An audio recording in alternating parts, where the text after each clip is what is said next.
उनके ही मकान में अधिवक्ता को नहीं करने दिया जा रहा कब्जा, ना ही बनने दिया जा रहा है मकान। बात सिर्फ मकान की ही नहीं, अधिवक्ता के हिस्से का खेत भी भतीजे द्वारा जबरन जोत लिया जाता है और जब अधिवक्ता के द्वारा किसी प्रकार का कोई सवाल पूछा जाता है तो उसे जान से मारने की धमकी दी जाती है और बोला जाता है कि चित्रकूट आओ तो बताते हैं, तुमको देख लेंगे, गोली मार देंगे। बात हो रही है चित्रकूट के करवी थाना क्षेत्र के वार्ड नंबर 21 शास्त्री नगर करवी चित्रकूट की, जहां पर इलाहाबाद हाई कोर्ट के अधिवक्ता इंद्र कुमार द्विवेदी का पुश्तैनी मकान है। अधिवक्ता इंद्र कुमार द्विवेदी इलाहाबाद हाई कोर्ट में प्रैक्टिस करते हैं और परिवार सहित प्रयागराज में ही रहते हैं, इसलिए उनके शास्त्री नगर करवी चित्रकूट वाले मकान पर कई वर्षों से सही तरीके से निर्माण नहीं हुआ था। पिछले वर्ष उन्होंने जब मकान का निर्माण करने की सोची तो उनके भतीजे ने उनका मकान में बनी दुकान पर ताला लगा दिया और जब वही दुकान पर ताला लगा लिया और जब वह ऊपर निर्माण कराने लगे तो ऊपर से भी भतीजों द्वारा बालकनी बनाने पर रोक लगवा दिया गया तथा जब भी निर्माण कार्य शुरू होता है तो मजदूरों को गाली गलौज देकर भागा देते हैं और अधिवक्ता को जान से मारने की धमकी देते हैं। अधिवक्ता ने कई बार थाने में और एसपी महोदय के पास लिखित में शिकायत किया, पर थाने पर लोकल दलालों का बोलबाला है। इस वजह से अधिवक्ता की कोई सुनवाई नहीं हो पाती। अब अधिवक्ता को अपनी जान की सुरक्षा के लिए प्रशासन और योगी सरकार से गुहार लगानी पड़ रही है। अधिवक्ता इंद्र कुमार द्विवेदी का कहना है कि योगी सरकार उनके साथ न्याय करे और उन्हें उनके दबंग भतीजे से बचाए। हम इलाहाबाद उच्च न्यायालय में अधिवक्ता हैं और विगत 35 वर्षों से अपने परिवार के साथ यहीं रहते हैं और वकालत करते हैं। बीच बीच में अपने पैतृक गांव जाते रहते हैं। पैतृक मकान हमारा है, जमीन है। 1994 में हमारे 3 अन्य भाई भी हैं, उनका परिवार है।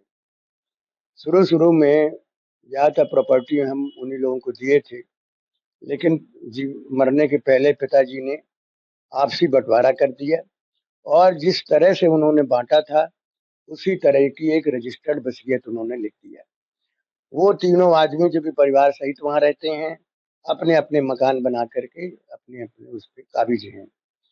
इधर मैंने जब अपने हिस्से में जो खंडहर था पड़ा हुआ था, मैंने अपना मकान बनाना शुरू किया तो उन लोगों ने तरह तरह के उसमें व्यवधान डालना शुरू किया, मारपीट, गाली गलौज, जिसकी रिपोर्ट हमने कई बार थाना कोतवाली में किया, लिखित रूप से किया, लेकिन उस पर पुलिस ने कोई कार्रवाई उनके खिलाफ नहीं की।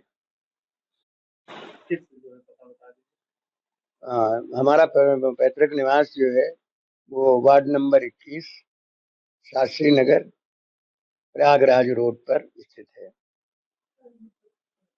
मेन समस्या ये है कि प्रार्थी के घर के सामने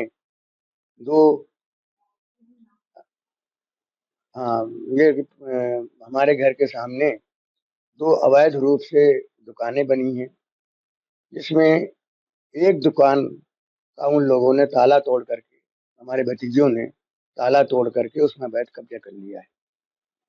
हमने जिसकी सूचना पुलिस को दिया, एक बार पुलिस आकर के ताला खुलवा भी गई थी, लेकिन वहां उस वक्त एक एसएचओ थे गुलाब त्रिपाठी, जो उनके कहीं से रिलेशन में लगते हैं, वो दोबारा उन लोगों का ताला बंद करवा गए, जिसकी सूचना मैंने उस समय के एसपी और कंसर्न को दिया।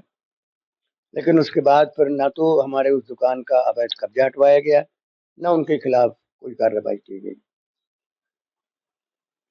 इसके अलावा जब मकान पे कोई या दुकान पे कोई कार्रवाई नहीं हुई तो उनका मनोबल और बढ़ गया और वो जो प्रार्थी के हिस्से की आपसी जमीन और आबादी थी उस पे भी कब्जा करने लगे। हमने जब मना किया तो कहते हैं कि ज्यादा बोलोगे तो गोली मार देंगे, जिसकी मैंने पुलिस को उसकी रिकॉर्डिंग, उसका ऑडियो वीडियो सब भी दिखाया, लेकिन उनके खिलाफ आज तक कोई कार्रवाई नहीं हुई, ना हमारा अवैध कब्जा हटवाया गया। अब वो क्या कर रहे हैं, जो हम उसके पीछे मकान बनवा रहे हैं उसमें ना तो बारजा निकलने दे रहे हैं, ना उस पर हमें खिड़की लगाने दे रहे हैं, जिसकी सूचना हम बार बार पुलिस को कर रहे हैं, लेकिन ना तो एक दुकान का अवैध कब्जा हटवाया जा रहा है और ना पुलिस उनके खिलाफ कोई कार्रवाई कर रही है। इसमें कब्जा करने में मेन रूप से हमारे एक छोटे भाई महेश प्रसाद थे, जिनका देहांत हो गया है। उनके दोनों लड़के हैं, जिनका नाम है रोहित उर्फ शुभम, दूसरे का नाम है अंशित उर्फ संदीप। वह अन्य हमारे भतीजों और एक पड़ोसी श्रवण कुमार मिश्रा, जिसकी अलग से मैंने लिखित शिकायत दृश्य में गाली दे रहा था, उसका वीडियो और ऑडियो दोनों पुलिस को दिया, लेकिन अभी तक उसके खिलाफ कोई न प्रथम सूचना दर्ज हुई और न कोई कार्रवाई हुई। तथा पूरा परिवार, जिसमें अजय द्विवेदी, विजय द्विवेदी, संजय द्विवेदी, ये सारे लोग जो हैं वो उनकी मदद कर रहे हैं और हमको जान कहते हैं ज्यादा बोलोगे तो जान से मार। इसलिए श्रीमान जी से प्रार्थना है कि अवैध हमारे एक दुकान में अवैध कब्जा को तुरंत हटवाकर उनके विरुद्ध कानूनी कार्रवाई की जाए, अन्यथा किसी भी समय कोई अप्रिय घटना